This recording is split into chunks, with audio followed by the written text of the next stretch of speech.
Central to every war and every conflict that exists in the world today is the issue of sovereignty. Sovereignty is so key and so important that it is blatantly missing from our vocabulary. It is blatantly missing from our education, even our so-called higher education. It is blatantly missing from law school. It is blatantly missing.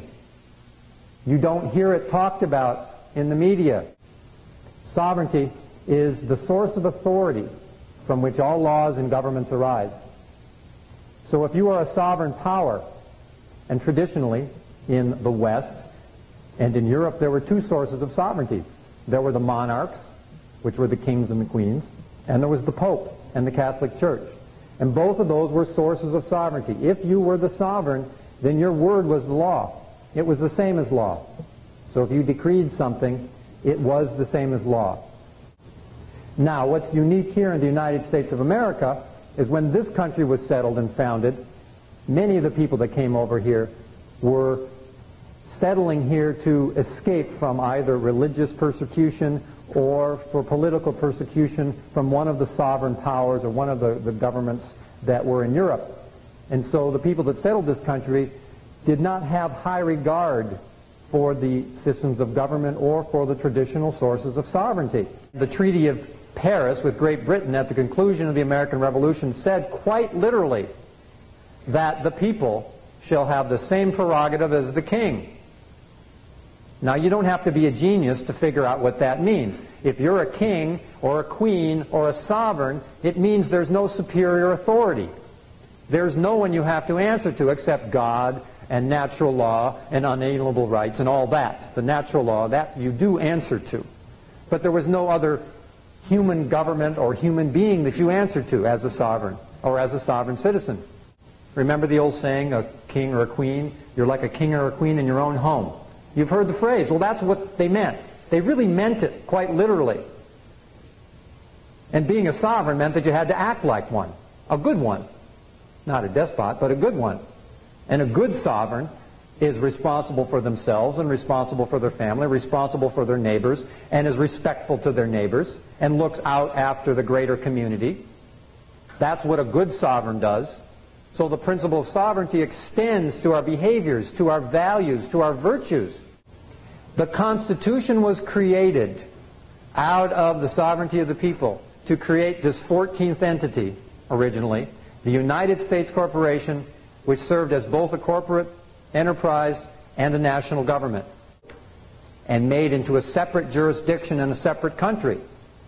So when the Constitution was created, there were then 14 countries here in the United States of America, the 13 colonies and the District of Columbia.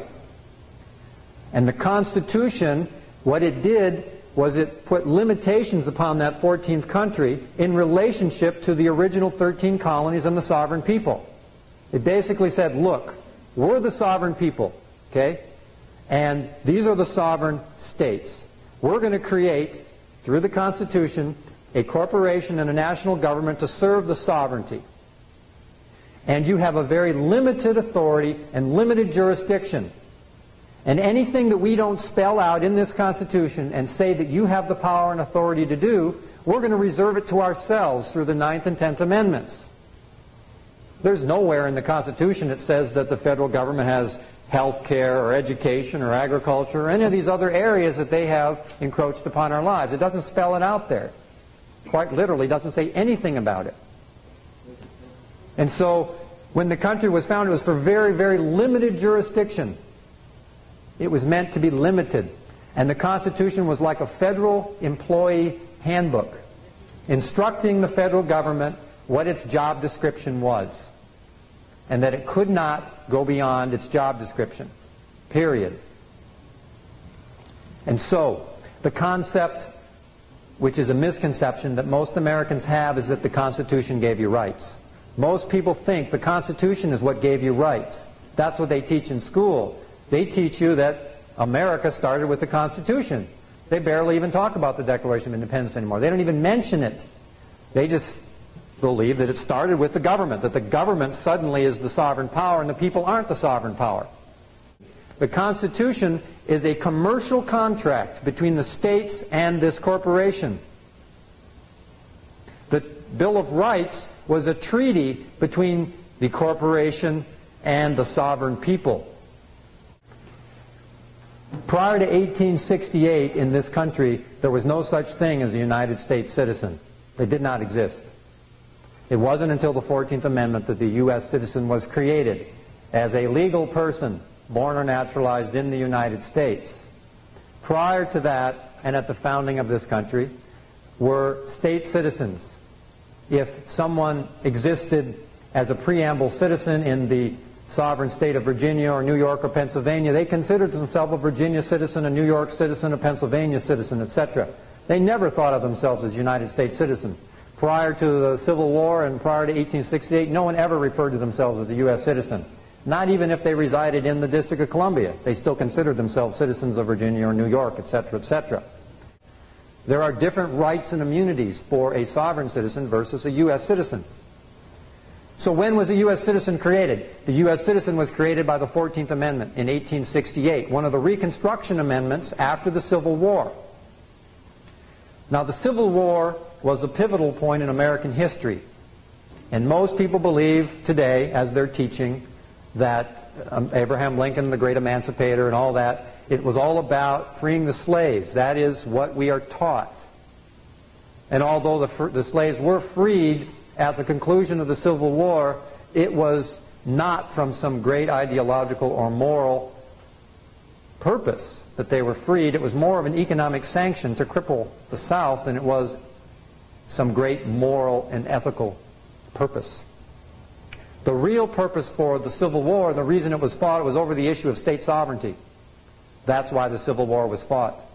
It was fought because the South, who had not fared well under this constitutional contract, and the federal government that happened to be in place, and the European powers that were influencing the federal government and the industrial North, were preferential to the industries and the commerce of the North and deferential to the South.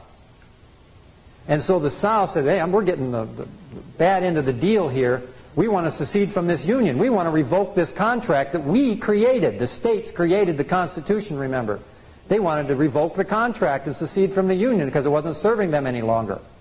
And then the federal government and the European powers behind that in the North, of course, crushed the state sovereignty and the secession movement of the South. That was why the Civil War was fought. When the 14th Amendment was passed, it was passed for the newly freed black slaves. Because the country was racially divided during the Civil War, prior to the Civil War, and since the Civil War, around the issue of whether or not blacks were going to be given full sovereign rights. Citizenship was determined by the states, not by the federal government. Every state had and still has the power to naturalize citizens directly through the superior courts. The federal government and the European powers behind it saw this as an opportunity to wrestle the sovereignty away from the states and the citizens, and saw the 14th Amendment as an opportunity to begin the long road of encroachment, and thus granted United States citizenship to the newly freed black slaves, and granted them civil rights and protection of the federal government. But again, they got civil rights, not unalienable rights. They know they got a bad deal. They didn't get the unalienable rights, they just got civil rights. There were two parts of the 14th Amendment. The first part was a person is a legal fiction. A U.S. citizen is a legal fiction like a corporation or a trust is. It's just created. It doesn't represent, it doesn't mean an actual live individual human being. That's not the person that they're talking about in the 14th Amendment. But they created a U.S. citizen, a fictitious citizen. The U.S. citizen isn't a citizen at all, because a corporation can't have citizens. A corporation can only have franchisees. That's why they call it the Franchise Tax Board here in California, because if you're a U.S. citizen or a resident, you're a franchisee of the state of California corporation, and thus you're subject to the income tax, and you have to give back to the corporation that gave you something. And what the newly freed black slaves and U.S. citizens had to give back in order to get protection and so-called benefits from the federal government was they had to give up their unalienable rights. In fact, they had to become property of the federal government. The birth certificate was created for the children of the newly freed black slaves. Anybody here got a birth certificate still? You're a black slave. They were created for the black slaves. It enrolled the black slaves' children as property of the federal United States. When you get a birth certificate, you become property of the federal United States. Your birth certificate is transferred to the Bureau of Census, to the Department of Commerce. You are enrolled as a beneficiary of the Federal Reserve System, and you become obligated to the national and federal debts. That's one of the foundational instruments. One of the adhesion contracts, we call them. And so from the 14th Amendment on through till about 1933, after the Great Depression, that's when most white Americans began to transfer their citizenship over to the federal United States. After 3 or 4 years of the hardships of the Great Depression, people were very demoralized.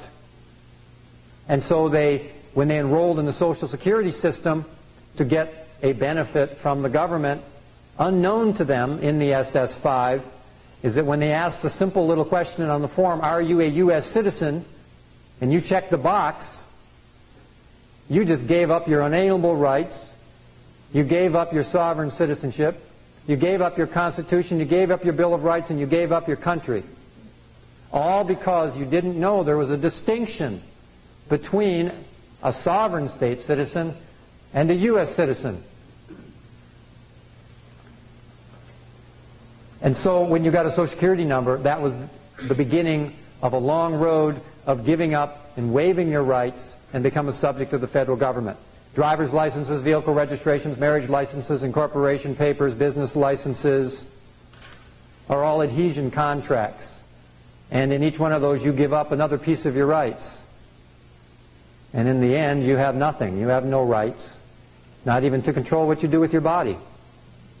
The things I'm talking about tonight are not the rantings and ravings of some crazy conspiracy theory, but these are all in the public record. It's in the law. They're in the United States codes. They're in the California codes. They're in the congressional records. They're in the treaties. They're there to be seen because the cat's out of the bag, and there's no way they're going to stuff it back in the bag again. There aren't enough concentration camps in this country to suppress it. There are not enough military forces on this entire planet to suppress this country. This country is far too decentralized, far too rural, far too independent. They could never take it by military means. The only way they can take it is by psychological warfare and psychological means where they convince you that you're slaves and you volunteer into it and you consent to it. And that has been their strategy from day one, because they knew they could never invade this country militarily and succeed. It was a very well-conceived plan to not only take the sovereignty from the people, but to take all their property as well.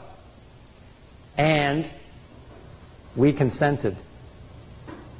We consented because we didn't know, because we were ignorant, maybe we were afraid, maybe we were distracted, maybe we weren't paying attention, maybe we weren't being ever vigilant, maybe we weren't watching. And so, now that we know what has occurred, we can now take steps to remedy that. We can take steps to reclaim our sovereign citizenship. There are a lot of things that you can do, because we're the only people who still have that sovereignty right here. It's right there, and it's alive and well. We might have to dust it off a little bit. We might have to practice a little bit more, start behaving like sovereigns a little bit more than we are, take a lot more responsibility than we have in our lives, stop depending on other people, stop pointing the finger at other people and blaming other people for your problems, stop being a victim, start being responsible. We're all responsible. And that's the beginning of the values and the virtues that we need to reestablish in order to get the constitutional republic back in order again. And it's going to come and rise up out of the people, out of necessity, but also out of a spiritual vision that we can, in fact, that we must. We're compelled. We're compelled by what is right, by what is true, and by the natural law and by God's law to do so.